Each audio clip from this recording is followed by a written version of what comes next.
Yejina asante mantem hono ma ne yakwa asante mampon yedi kan abo wamane se frafra community na wa asante mampon no wo hema wonya mfie de wotwe no wuye mo kosie ne pabonfo bi kotu amu no kotwa ne tifri so a ehun sem koye bebre ne no na manse ne panyefo de ehyehato wonu se wo bia mo ma wo kwan wontumi enko mampon amusie ye no ne ehyehe ya wo de hwese ne pabonfo mu nra ho enkotutu afoforo amu ekọ animu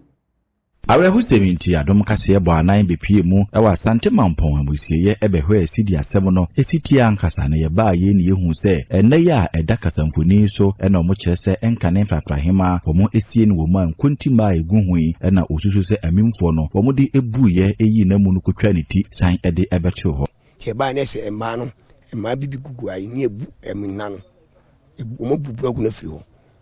ene ehwe nti ene de orokwa peja ba kese no na ode dani ade na msumi wura mu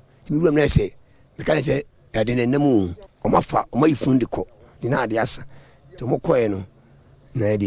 ye ade chinye no ene ade ye adwuma nti be adwuma wosoro ho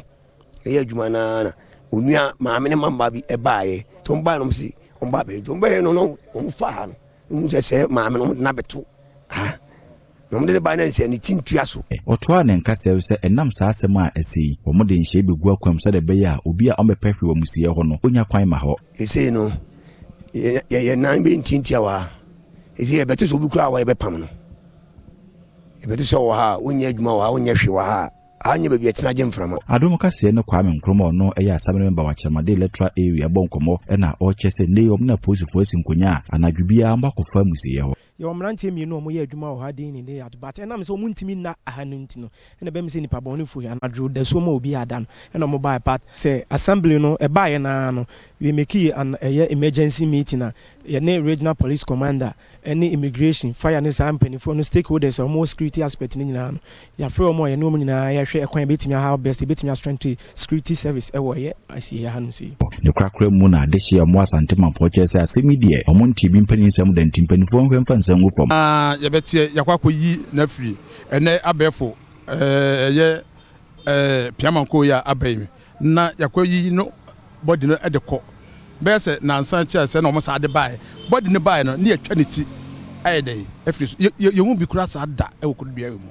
na mnemi se de assemblyman ne empanifo a ewo ho no eye ho adwuma edi animo ne de ekwan bia so ombeba nananom aso ayedai ate na amamre ne amane bia se omo ye fa ho bia no omo so omo timi ayedai na aposifo environmental fo ene abusuafo a omo edi hye emimfo ye ni se ahwe asa apemaami ekurabe omo kyem se nhwemu bi sefata bia no omo de agufom epe emimfo no akyewo mo abusuafo nso ekire se omo afa akire amansan kya me kwadwo bi mreku amanebo mampo